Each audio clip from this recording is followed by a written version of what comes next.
ഇത് നിങ്ങൾക്കൊരിക്കലും വിശ്വസിക്കാൻ കഴിയാത്ത ഒരു യഥാർത്ഥ സംഭവം. യഥാർത്ഥ സംഭവം എന്നതിലുപരി വളരെ മോശപ്പെട്ട ഒരു സംഭവം എന്ന് വേണമെങ്കിൽ പറയാം. 2011 പാകിസ്ഥാനിൽ ഒരാൾ വളരെ വേഗത്തിൽ തെരുവിലൂടെ ഓടുകയാണ്. അയാളുടെ മുഖത്ത് അത്രയേറെ ഭയമുണ്ട്. അയാൾ ഓടുന്നത് കണ്ടിട്ട് അവിടെ ഉണ്ടായിരുന്ന ചിലർ, അയാളെ കണ്ട ചിലർ, എന്തിനാണ് ഇങ്ങനെ ഓടുന്നത്, എന്തുകൊണ്ടാണ് ഇത്ര ഭയം ഓടുന്നത് എന്ന് ചോദിച്ചു. അതിന് അയാൾ ഒരു കാര്യം പറഞ്ഞു. അത് കേട്ട് ചുറ്റുമുണ്ടായിരുന്ന എല്ലാവരും അയാളെ അടിക്കാൻ തുടങ്ങി.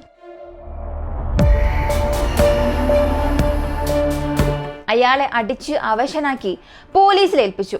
അങ്ങനെ അയാൾ എന്താണ് പറഞ്ഞത്, അതിനേക്കാളും അയാൾ എന്താണ് ചെയ്തത്, അതാണ് അറിയേണ്ടത്. ആദ്യമേ ഒരു കാര്യം കൂടെ പറയാം. നെക്രോഫീലിയ, ഇത് ചിലരെങ്കിലും കേട്ടിട്ടുണ്ടാകും. നമ്മുടെ പല വീഡിയോസിലും നമ്മൾ ഇതിനെക്കുറിച്ച് പറഞ്ഞിട്ടുണ്ട്. ഒരു ലൈംഗിക ആകർഷണം, പ്രധാനമായും ശവശരീരങ്ങളോട് തോന്നുന്ന ഒരു ലൈംഗിക ആകർഷണമാണ്. ഈ നെക്രോഫീലിയ ഉള്ള ആളുകൾ ചെയ്യുന്നത് ശവശരീരങ്ങളുമായി ഒരു ശാരീരിക ബന്ധത്തിലേർപ്പെടും. ഇന്നത്തെ കാലത്ത് പിന്നെ പറയുകയേ വേണ്ട, ശവശരീരങ്ങൾക്ക് പോലും യാതൊരു സംരക്ഷണവുമില്ല. എത്രയോ കേസുകൾ നമ്മൾ തന്നെ കണ്ടിട്ടുണ്ട്. ജനിച്ച കുഞ്ഞ്, ചെറിയ കുട്ടികൾ, യുവതികൾ, 60-70 വയസ്സുള്ള മുത്തശ്ശിമാർ, ആരെയും വെറുതെ വിടാത്തൊരു കാലമാണ്. അങ്ങനെ ശവശരീരങ്ങളെപ്പോലും വെറുതെ വിടുന്നില്ല. ശരി, അപ്പോൾ ഈ ശവശരീരങ്ങൾ എന്ന് പറയുമ്പോൾ എവിടെയായിരിക്കും അത് കാണപ്പെടുക? കൂടുതലായും ശ്മശാനത്തിലായിരിക്കും കാണപ്പെടുക. ചില ഡെഡ് ബോഡീസിന് ബന്ധുക്കൾ ഉണ്ടാകും. അതായത് അവിടെ അടക്കം ചെയ്തതിനു ശേഷം അവർക്ക് കുടുംബം, ബന്ധുക്കൾ, ഫ്രണ്ട്സ് അവരെ ദിവസവും വന്ന് നോക്കാനോ അല്ലെങ്കിൽ മാസത്തിലൊരിക്കലോ വർഷത്തിലൊരിക്കലോ വന്ന് നോക്കിക്കൊണ്ട് പോകാനായി ചില ബന്ധുക്കൾ ആരെങ്കിലും ഉണ്ടാകും. പക്ഷേ ചില ഡെഡ് ബോഡീസ് അങ്ങനെയല്ല. അവിടെ കൊണ്ടുവന്ന് അടക്കം ചെയ്ത് കഴിഞ്ഞാൽ പിന്നെ അവരങ്ങനെ മറക്കും. ആരും അവരെ നിരീക്ഷിക്കുകയോ അവരവിടെ ഉണ്ട് എന്നുള്ളത് പോലും ഓർക്കാറേയില്ല. ഇങ്ങനെയുള്ള ചില അനാഥ ഡെഡ് ബോഡീസ് ഉണ്ട്. നമുക്ക് ഇവിടെ അറിയേണ്ടത് അവരെ നിരീക്ഷിക്കാനും കാണാനും ഇടയ്ക്കിടയ്ക്ക് വന്ന് സന്ദർശിച്ചിട്ട് പോകാനും ബന്ധുക്കളോ സുഹൃത്തുക്കളോ ഉള്ള ഡെഡ് ബോഡീസ് അല്ല. ഇങ്ങനെ ആരും തന്നെ ഇല്ലാത്ത ഡെഡ് ബോഡീസിനെ കുറിച്ചാണ് നമ്മൾ അറിയേണ്ടത്. ഇങ്ങനെയുള്ള ഡെഡ് ബോഡീസിന് അവിടെ എന്ത് സംഭവിച്ചാലും അത് ആർക്കും അറിയാൻ സാധിക്കില്ല. ഇനി ഞാൻ പറഞ്ഞ ആദ്യത്തെ ആ കഥയിലേക്ക് തന്നെ വരാം. ഒരാളെ അടിച്ച് അവശനാക്കി പോലീസ് സ്റ്റേഷനിലേക്ക് കൊണ്ടുവന്നു. പോലീസും അയാളെ കണ്ടിട്ട് നീ എന്താണ് ചെയ്തതെന്ന് ചോദിച്ചു. അയാൾ അപ്പോഴുണ്ടായിരുന്ന ആ ഒരു ഭയത്തിൽ എല്ലാ സത്യങ്ങളും പറയാൻ തുടങ്ങി. സത്യത്തിൽ അയാൾ എന്താണ് ചെയ്തത് എന്ന്. അയാളുടെ പേര് മുഹമ്മദ് റയാസ്. അയാൾക്ക് ഒരു സുഹൃത്തുമുണ്ട്. അവന്റെ പേര് വസീം. ഇവർ രണ്ടുപേരും പാകിസ്ഥാനിലുള്ളവർ തന്നെയാണ്. ഇവരുടെ രണ്ടുപേരുടെയും ജോലി ഈ ശ്മശാനം പരിചരിക്കുക. ഇവർ രണ്ടുപേരുമാണ് ഈ ശവശരീരങ്ങൾ കൊണ്ടുപോകുന്നതും അതിന് അടക്കം ചെയ്യാനായി സ്ഥലം ഒരുക്കുന്നതും അടക്കം ചെയ്യാൻ സഹായിക്കുന്നതും അവിടെയുള്ള എല്ലാ ജോലികൾ ചെയ്യുന്നതും ഇവർ രണ്ടുപേരും തന്നെയാണ്. അതുകൊണ്ട് തന്നെ ഏതൊക്കെ ശവശരീരങ്ങൾ ഏതൊക്കെ സ്ഥലത്തിലാണ് അടക്കം ചെയ്തത്, അവർക്ക് എത്ര വയസ്സായി, ഏത് സമയങ്ങളിലാണ് അവരെ അടക്കം ചെയ്തത്, ഇങ്ങനെയുള്ള എല്ലാ വിവരങ്ങളും ഈ രണ്ടുപേർക്കും അറിയാം. ഇവർ രാത്രി സമയങ്ങളിൽ ചെയ്യുന്നത്, ആരുമില്ലാത്ത സമയം, ശ്മശാനം എന്ന് പറയുമ്പോൾ തന്നെ ഒരു 4-5 മണിക്ക് ശേഷം അവിടെ ആരും പോവുകയില്ല. ഇങ്ങനെയുള്ള രാത്രി സമയത്ത് ആ ഇരുട്ടിൽ ഈ രണ്ടുപേരും ചെയ്യുന്നത് ഈ കല്ലറയുടെ അടുത്തേക്ക് പോകും. അടക്കം ചെയ്ത ശരീരങ്ങളെ തിരഞ്ഞു പോകും. പ്രധാനമായും സ്ത്രീകളുടേത്. അത് സ്ഥലം പാകിസ്ഥാൻ ആയതുകൊണ്ട് തന്നെ അവിടെ ഒരുപാട് മുസ്ലിംസ് ആയിരിക്കും കാണപ്പെടുക. ഇവർ ഈ മൃതശരീരങ്ങൾ അടക്കം ചെയ്യുന്നതിന് മുൻപ് തുണി ഉപയോഗിച്ച് ചുറ്റും. ആ തുണിക്ക് ഒരു പ്രത്യേകതയുണ്ട്. സ്ത്രീകൾക്ക് ഒരു നിറത്തിലായിരിക്കും, പുരുഷന്മാർക്ക് മറ്റൊരു നിറത്തിലായിരിക്കും.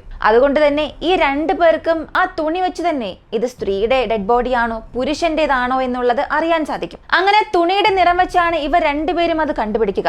ഇങ്ങനെ ഇവർ നേരെ രാത്രി സമയത്ത് നടന്ന് കല്ലറയ്ക്കടുത്തേക്ക് പോകും. ഇവർക്ക് ഏത് കല്ലറ വേണമെന്നുള്ളത് നേരത്തെ അവർ തിരഞ്ഞു വെച്ചിട്ടുണ്ടാകും. കാരണം അവർക്കറിയാം അവിടെ ആരെയാണ് അടക്കം ചെയ്തത് എന്ന്. അങ്ങനെ ആ മണ്ണ് പുറത്തേക്കെടുത്ത് അതിനുള്ളിലെ ഡെഡ് ബോഡി, മുകളിലായി പൊതിഞ്ഞിരിക്കുന്ന ആ തുണി എടുത്തു മാറ്റും. എന്നിട്ട് ഉള്ളിലുണ്ടായിരുന്ന ആ ഡെഡ് ബോഡിയുമായി ശാരീരിക ബന്ധത്തിലേർപ്പെടും. ഇവർ സാധാരണ തിരഞ്ഞെടുക്കുന്നത് വളരെ ഫ്രഷ് ആയിട്ടുള്ള ഡെഡ് ബോഡി ആയിരിക്കും. അതായത് ഇന്ന് മരിച്ചവർ അല്ലെങ്കിൽ ഇന്നലെ മരിച്ചവർ, അങ്ങനെയായിരിക്കും തിരഞ്ഞെടുക്കുക. വർഷങ്ങൾ ഒരുപാടായത്, അസ്ഥിക്കുടം, ഇതൊന്നും അവർ തിരഞ്ഞെടുക്കാറേയില്ല. വളരെ ഫ്രഷ് ആയത് മാത്രമേ അവർ സെലക്ട് ചെയ്യുകയുള്ളൂ. സത്യം പറഞ്ഞാൽ ഇവർക്ക് രണ്ടുപേർക്കും ഇത് തന്നെയായിരുന്നു ജോലി. എല്ലാ ദിവസവും ഇത് തന്നെയായിരിക്കും ചെയ്തുകൊണ്ടിരിക്കുക. എല്ലാം ചെയ്ത് അവസാനിച്ചതിന് ശേഷം വീണ്ടും ആ ഡെഡ് ബോഡിയെ ആ തുണി കൊണ്ട് മൂടി വെക്കും. എന്നിട്ട് മണ്ണിട്ട് മൂടുകയും ചെയ്യും. ഇപ്പോ ഇതൊന്നും ആർക്കും സംശയമേ തോന്നിയില്ലേ എന്ന് ചോദിച്ചാൽ ചിലർക്ക് സംശയം വന്നിരുന്നു. അതായത് ദിവസവും ഈ ശ്മശാനം വിസിറ്റ് ചെയ്യുന്നവർ, അവരുടെ ബന്ധുക്കളെ കാണാനായി അവിടെ വരുന്നവർ, ഇവർക്കൊക്കെ ചെറിയ സംശയം വന്നിരുന്നു. ആ സംശയത്തിന്റെ പ്രധാന കാരണം മണ്ണിന്റെ അവസ്ഥ പഴയതിൽ നിന്നും വ്യത്യസ്തമായിരിക്കും. ഇവർ ഈ മണ്ണ് മാറ്റിയാണ് മൃതശരീരങ്ങൾ പുറത്തെടുത്തിട്ട് അവരുടെ ആവശ്യങ്ങൾ നിറവേറ്റുക. പിന്നീട് ആ മണ്ണുകൊണ്ടത് മൂടുമ്പോൾ അത് മുൻപുണ്ടായിരുന്നതിൽ നിന്നും വളരെ വ്യത്യസ്തമായി കാണപ്പെടും. ഇതിവരുടെ ബന്ധുക്കൾ വന്ന് നോക്കുമ്പോൾ അവർക്കും ഒരു സംശയത്തിന് കാരണമാകും. ഈ മണ്ണ് ഇന്നലെ ഇങ്ങനെ അല്ലായിരുന്നല്ലോ, ഇന്നെന്താണ് ഇങ്ങനെ കാണപ്പെടുന്നത് എന്നുള്ള ചില സംശയം വന്നിട്ടുണ്ട്. പക്ഷെ അവരെ കൊണ്ടൊന്നും ചെയ്യാൻ സാധിക്കില്ല. ഇനി ഈ ശ്മശാനം പരിചരിക്കുന്ന വസീമിനെയോ മുഹമ്മദ് റിയാസിനോടോ ചോദിച്ചാൽ ഇല്ല, ഞങ്ങൾക്കൊന്നും അറിയില്ല എന്ന് ഒന്നും അറിയാത്ത ഭാവത്തിൽ പറയും. ബന്ധുക്കൾക്കും ഒന്നും ചെയ്യാൻ സാധിക്കില്ല. ഇത് വളരെ വിചിത്രമായ ഒരു കാര്യമായി മാത്രമേ അവർ ചിന്തിക്കുകയുള്ളൂ. മരിച്ചവരായതുകൊണ്ട് അവർക്ക് അതിലും കൂടുതലായി ഒന്നും തിരഞ്ഞു പോകാനും സാധിക്കില്ല. എന്നാൽ അവർക്കറിയില്ല, അവർക്ക് വളരെ അടുപ്പമുള്ള ഈ ഒരു ശരീരം അല്ലെങ്കിൽ അവരുടെ ബന്ധുക്കൾ, സ്വന്തം അവരുടെ മകൾ, ആര് വേണമെങ്കിലും ആകാം, അവരുടെ ആ ഒരു ഡെഡ് ബോഡിയുമായി ഈ രണ്ടുപേർ ഇങ്ങനെയുള്ള ചില കാര്യങ്ങളിൽ ഏർപ്പെടുന്നു എന്നുള്ള കാര്യമൊന്നും അവർക്കറിയില്ല. ഇതുപോലെ ദിവസവും ചെയ്ത് കൃത്യമായി പറഞ്ഞാൽ മുഹമ്മദ് റിയാസ് മാത്രം 48 ഡെഡ് ബോഡിയുമായി ശാരീരിക ബന്ധത്തിൽ ഏർപ്പെട്ടിട്ടുണ്ട്, ആർക്കും അറിയാതെ. കൂടാതെ ഇവർ രണ്ടുപേരും നന്നായി മദ്യപിക്കും, മയക്കുമരുന്നിനും അടിമകളായിരുന്നു. ഒരു ഘട്ടത്തിൽ ഈ വസീം എന്ന വ്യക്തി ഒരുപാട് ഡ്രഗ് അഡിക്ഷൻ കാരണം തന്നെ മരിക്കുന്നു. ഇതൊക്കെ ഈ മുഹമ്മദ് റിയാസ് പോലീസിൽ അകപ്പെട്ട് അയാൾ തന്നെ പറഞ്ഞപ്പോഴായിരുന്നു ഇങ്ങനെയൊക്കെ സംഭവിക്കുന്നുണ്ടോ എന്നുള്ള കാര്യം പോലീസുകാർ പോലും അറിയുന്നത്. ഇപ്പോൾ ഞാൻ തുടക്കത്തിൽ പറഞ്ഞ ആ കാര്യത്തിലേക്ക് വരാം. അയാൾ എന്തോ കണ്ട് ഭയന്ന് ഓടുകയായിരുന്നു. അയാളുടെ ശരീരമാസകലം വിറയ്ക്കുകയായിരുന്നു, ഭയത്തിൽ വിറയ്ക്കുകയായിരുന്നു. അത് എന്താണെന്ന് ചോദിച്ചാൽ, ഒരു ദിവസം രാത്രി ഇങ്ങനെ ഒരു കാര്യം ചെയ്യാനായി അയാൾ വീണ്ടും ആ ശ്മശാനത്തിനുള്ളിലേക്ക് പോയി. തന്റെ സുഹൃത്ത് മരിച്ചു, ഡ്രഗ് അഡിക്റ്റ് ആയിരുന്നു. അയാൾ ഇല്ലെങ്കിൽ എന്താ, ഞാൻ എന്റെ ജോലി സ്ഥിരവും ചെയ്യുമെന്ന രീതിയിൽ അയാളുടെ ജോലി ചെയ്യാനായി ആ ശ്മശാനത്തിനുള്ളിലേക്ക് പോയി. അങ്ങനെ അയാൾക്ക് ഇഷ്ടപ്പെട്ട ഒരു ഡെഡ് ബോഡി തിരഞ്ഞെടുക്കുന്നു. അങ്ങനെ അത് പുറത്തേക്ക് എടുക്കാനായി അയാൾ മണ്ണെല്ലാം മാറ്റി മുകളിൽ പൊതിഞ്ഞിരുന്ന ആ തുണി എടുത്തു മാറ്റുന്നു. എന്നാൽ ആ തുണി തുറക്കുമ്പോൾ തന്നെ അതിനുള്ളിലുണ്ടായിരുന്ന സ്ത്രീയുടെ ഡെഡ് ബോഡിയുടെ കണ്ണും വായും എല്ലാം തുറന്നിരിക്കുകയായിരുന്നു. പറഞ്ഞു വന്നാൽ ആ ഡെഡ് ബോഡി നന്നായി ചിരിച്ചുകൊണ്ടിരിക്കുകയായിരുന്നു. അത് കണ്ടാണ് അയാൾ ഭയന്ന് വിറച്ച് അവിടെ നിന്നും ഓടാൻ തുടങ്ങി. അയാൾ ആ ശ്മശാനം കടന്ന തെരുവിലൂടെ ഭയന്ന് വിറച്ച് ഓടുമ്പോഴായിരുന്നു അവിടെ ഉണ്ടായിരുന്ന ചിലർ അയാളെ കണ്ട് എന്തിനാണ് ഓടുന്നത്, എന്ത് സംഭവിച്ചു എന്ന് ചോദിച്ചത്. അയാളും നടന്ന സംഭവം പറഞ്ഞു. ശ്മശാനത്തിനുള്ളിലെ ഒരു ഡെഡ് ബോഡി അത് കണ്ണു തുറന്ന് ചിരിക്കുകയായിരുന്നു എന്നയാൾ പറഞ്ഞു. ഇങ്ങനെ പറയുമ്പോഴായിരുന്നു കൂടെ ഉണ്ടായിരുന്ന ഒരാൾ ചോദിച്ചത്, ശ്മശാനത്തിനുള്ളിൽ ഡെഡ് ബോഡി അടക്കം ചെയ്ത സ്ഥലത്ത് നിനക്കെന്താണ് ജോലി? ആ ഡെഡ് ബോഡി നീ എന്തിനാണ് പുറത്തേക്ക് എടുത്തത്? നീ അവിടെ എന്താണ് ചെയ്തുകൊണ്ടിരുന്നത് എന്ന് ചോദിച്ചപ്പോഴാണ് അയാൾക്ക് മറ്റു മാർഗമില്ലാതെ സത്യം എന്താണെന്ന് പറഞ്ഞു.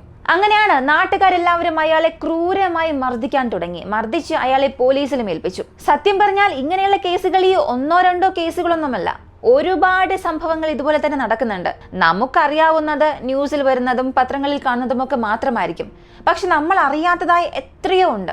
ഇതുപോലെ തന്നെ 2024 ഒരാൾ, അയാൾക്ക് ഒരു 40 വയസ്സ്, അയാൾ ചെയ്തത് 55 വയസ്സുള്ള ഒരു മധ്യവയസ്കയുടെ ഡെഡ് ബോഡി എടുത്ത് റേപ്പ് ചെയ്യാൻ തുടങ്ങി. ഇയാളെയും ആ നാട്ടുകാർ ചേർന്ന് അടിച്ച് പോലീസിൽ ഏൽപ്പിച്ചു. ഇതിനു മുൻപ് 2022 ഗുജറാത്തിൽ 14 വയസ്സുള്ള ഒരു ചെറിയ കുഞ്ഞിന്റെ ശരീരം അതിനെയും റേപ്പ് ചെയ്തു. ഇങ്ങനെയുള്ള സംഭവങ്ങൾ ഒരുപാട് നടക്കുന്നുണ്ട്. എന്തിന്, അനാഥരായ ഡെഡ് ബോഡീസിനെ സൂക്ഷിച്ചു വയ്ക്കുന്ന മോർച്ചറിയിൽ പോലും ദിവസേന ഇങ്ങനെയുള്ള സംഭവങ്ങൾ നടക്കുന്നുണ്ട്. പക്ഷെ പലരും അത് അറിയുന്നില്ല. ഇതൊക്കെ കേൾക്കുമ്പോൾ നമുക്ക് തോന്നും, ഡെഡ് ബോഡി, ശവശരീരം, ഇവരുമായി എങ്ങനെയാണ് ഒരു ശാരീരിക ബന്ധത്തിൽ ഏർപ്പെടാൻ സാധിക്കുക എന്നൊക്കെ. എന്നാൽ ഇങ്ങനെയുള്ള മനുഷ്യ ജന്മങ്ങൾ തീർച്ചയായും ഉണ്ട്. ഇത് അമ്മയാണ്, സഹോദരിയാണ്, സഹോദരിയെ പോലെയാണ്, ഒരു മൃതശരീരമാണ്, അങ്ങനെയൊന്നുമല്ല. ഇത് മനുഷ്യനാണ്, മരിച്ചവരാണ്, ആരായിരുന്നാലും യാതൊരു പ്രശ്നവുമില്ല. ഇങ്ങനെയുള്ള മനുഷ്യർക്ക് എന്തായാലും ഓക്കെയാണ്. വീണ്ടും പറയുകയാണെങ്കിൽ, പാകിസ്ഥാനിൽ തന്നെ ഒരു അച്ഛൻ, അമ്മ, അവരുടെ മകൾ മരിച്ചു. ഈ അച്ഛനും അമ്മയും ചെയ്തത്, ആ സമയത്ത് പാകിസ്ഥാനിൽ ഇതുപോലെ മൃതശരീരങ്ങളെ റേപ്പ് ചെയ്യുന്ന കേസ് വളരെ അധികമായതുകൊണ്ട് മകളുടെ ശരീരം ആരെങ്കിലും വന്ന് ഇങ്ങനെയൊന്നും ചെയ്യാൻ പാടില്ല എന്നതിനു വേണ്ടി അവരുടെ മകളുടെ കല്ലറയ്ക്ക് മുകളിലായി ഒരു ഗേറ്റ് പണിയുകയും അതിന് പൂട്ടിടുകയും ചെയ്തു. എന്തിനാണ് നിങ്ങൾ ഇങ്ങനെ ചെയ്യുന്നത് എന്ന് ചോദിച്ചപ്പോൾ അച്ഛനുമയും പറഞ്ഞൊരു കാര്യം, അതെ, ആരെങ്കിലും വന്ന് എൻ്റെ മകളെ റേപ്പ് ചെയ്താൽ ഞാൻ എന്താണ് ചെയ്യേണ്ടത്? ഞങ്ങൾക്ക് മറ്റു മാർഗമില്ല, അതുകൊണ്ടാണ് ഇങ്ങനെ ചെയ്തത് എന്ന്. നിങ്ങൾ തന്നെ ഒന്ന് ചിന്തിച്ചു നോക്കുക.